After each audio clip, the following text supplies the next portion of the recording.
Come on, come on. That's what I'm going to say. Just come on. I can end the video here. No, just joking. But Pakistan pull off what can only be described as a great escape during the second test match in Karachi, the national stadium against Australia. Wow. We were hoping for a test match which would give us some excitement after what was a very dull first test match. This definitely gave us that. It was a phenomenal watch. The last day, on the last day, all results were possible. I know, as unlikely as it was that Pakistan were going to chase 500. Look, they were batting really well. Babar Rizwan and Abdullah Shafiq both at the crease. On the end of day 4, Abdullah Shafiq on 71 not out and Babar Rizwan 102 not out. And 192 for 2 chasing 500. You just think they surely can't do that, get 300 plus runs in a day. And, well, that did end up being true. But what we did see was some phenomenal batting. So I'm going to bring up the scorecard as well. Also, some really good bowling from Australia, especially the captain, Pat Cummins, who had a burst, and then Nathan Lyon later on in the day to make it interesting. And Pakistan really had to work for the result, no doubt about that. Let's get the scorecard up then for you guys. So as you can see here, yeah, I mean, match drawn, which isn't surprising. I say it's not surprising, but I am surprised Pakistan managed to pull it off because, look, Australia had more than a day and a half to bowl Pakistan out, but it was a really impressive and resolute performance by the batting side in Pakistan in that fourth innings. Babar Azam breaking a record, actually the highest score by a captain in a fourth innings ever in Test match cricket, 196. I'll touch upon him in a second because he was phenomenal. Of course, overnight had scored 100, came back today and batted really well, I thought, as well. But Abdullah Shafiq, definitely a note for him. 96 batted really well. Unfortunate not to get his 100. Pat Cummins, though, with a really good delivery, to be fair, with Shafiq just nicking off straight to Smith. And to be fair, he did have a similar chance, Smith, earlier in Shafiq's innings, and he didn't manage to take it. This time he did take it. So Shafiq, maybe something slightly there to look at, but it was a good delivery by Cummins. And in my opinion, he is the best seam bowler in Test match cricket, and I'll keep on waxing lyrical about him. For Babar Azam, he looks so good, and he put on a fantastic partnership with Mohammad Rizwan. Let's have a look, actually. So they put on 100, nearly 120, which I thought was really, really impressive.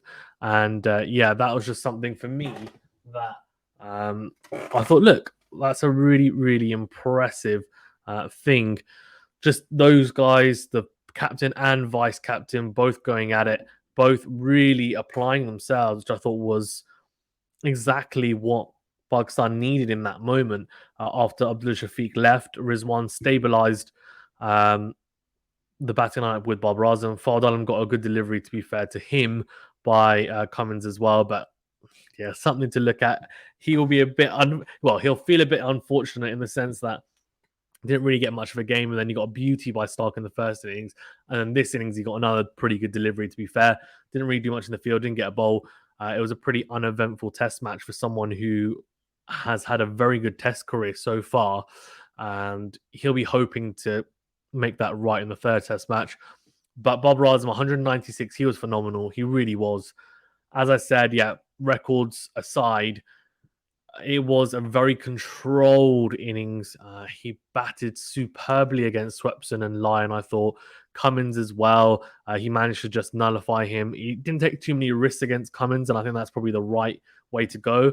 And then against Stark, he was okay as well. And Green, he just kind of looked comfortable, to be perfectly honest with you. Got out to a good delivery by Lyon, where just an inside edge onto his pad, and then looped up straight to Labuschagne, which was let's just say it was disappointing because 4 away from his double ton, it would have been his first double 100. It would have been incredible, and if he just managed to stay in a bit longer, you just don't know. At that point, I think they needed to go out just under 7 and over. There are 20 overs left. It's a T20 match. I doubt Pakistan are going to do it, but if Babar Azam and Mohammad Rizwan both stayed in, you just don't know. Mohammad Rizwan then slowed down drastically after Babar Azam got out, and understandably so, because he wanted to hog the strike, right? He didn't take as many risks, and that's again understandable. So in terms of then what happened after that, well, Nathan Lyon started getting a lot of grip and turn. The pitch was cracking up a lot. It looked like it was going to be a raging turn. It wasn't really. It was gripping and turning, but not as much as it looked like it would. Swepson, I think, he'll learn from this. He's not actually that young. He's 27, but he hasn't played a lot of Test cricket, and he wouldn't have played a lot in the subcontinent. So this will be a learning experience for him. But as a leg spinner, I think at times maybe trying too much. If that makes sense. Trying to turn the ball too much. And something that one of the commentators pointed out, I forgot who it was, is that the best thing possible, right, as a spinner in the subcontinent is not to actually spin the ball as much as possible. It's to back yourself and just bowl your accurate line lengths on a spot.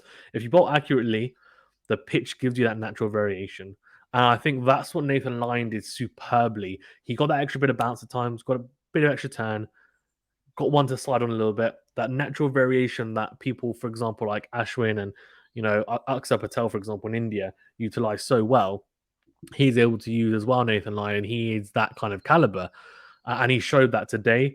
Then after getting Babar Azam out, it was it was kind of like floodgates opened, really. So Fahim Ashraf next ball got out straight away. A really good delivery again, going away from the left-hander and outside edge straight to Smith. And as a hat-trick ball, Sajid Khan navigated it well, but eventually fell to him as well. So he picked up 3 wickets on day 5, which was impressive after toiling a lot on day 3. On day 4 even, where he didn't have as much success. But he definitely put in the hard yards, and then he reaped the rewards later, you felt. Definitely Nathan Lyon, really, really impressive. And then Mohammad Rizwan, I mean, what a knock. I mean, managed to take us home. When I mean home, I don't mean the win, but obviously just take us home safely for the draw. And Pakistan, look, I mean, let's be honest and look at this. I mean, 148 all out in that first innings after Australia had hit 556 and declared. Then they hit 97 for 2. They declared 500 to win. They had like almost 2 days to bowl us out and bowl Pakistan out. You were just thinking, no way. So it was a fantastic effort from Pakistan. Yes, they shouldn't have been there in the first place, but given the circumstances of the match, I thought it really was a fantastic, genuinely a fantastic effort from Pakistan, and they definitely showed a lot of character at home as well. They didn't. It would have been embarrassing if they lost, to be perfectly honest with you. But the battle and the effort they put through is something that has been lacking in Pakistan's cricket at times. But today, they definitely stood up. Yesterday, they stood up as well after horrific first innings. They stood up and really recovered fantastically well. And, we'll see. We'll see. It'll be interesting to see how it all pans out. Yeah, we'll see. We'll see. Yeah, I think in terms of the rest of the test match, I thought Green bowled quite well. Stark didn't have as much zip on this day. He didn't really get the ball to reverse as much, which was a little bit disappointing. We'll see. We'll see now how it pans out, because for me, as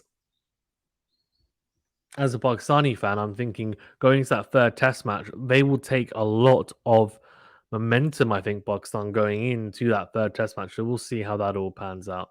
But yeah, really, really impressive victory. Really, really happy with it. Fantastic. One of the best knocks I've ever seen Babar Rizwan. Probably the best knock I think I think the best knock of his career, to be perfectly honest with you, for sure. Even though it was a draw, I think it was that good. The question will be, can he replicate that type of form consistently? Because that was his first 100 in almost 2 years. Now, in 2 years actually, Mohammad Rizwan averaged over 44 in Test match cricket. Very, very undervalued at times, you feel, by kind of people outside of cricket, or people that are not as hardcore fans of the sport. people will now start to realize and should realize that he's a phenomenal talent in all formats. And we are very lucky as a country to have Mohammad Rizwan in our ranks. But yeah, really impressive from Pakistan. Fantastic fight shown. And corner Tigers come out on top. Well, come out on top to a degree. So it will be when it takes all that third test match. Cannot wait. Of course, we will cover that as well. Thanks very much, guys, for tuning in. Please remember to smash the like button and subscribe to the channel if you haven't done so already. And of course, do check us out on Twitter and Instagram on top of our Patreon if you want to support us as well. In addition to that, if you're watching or listening even on a podcast platform, please do subscribe and follow us. And we also do have an exciting opportunity for the channel for you guys, actually. So do check it out. It's on the community tab of our YouTube page. It's potentially to bring someone on board, actually, to have their own segment, etc. So do check it out if that's of interest to you and get in contact. Thank you very much, guys. Stay safe and well, and I'll see you on the next video.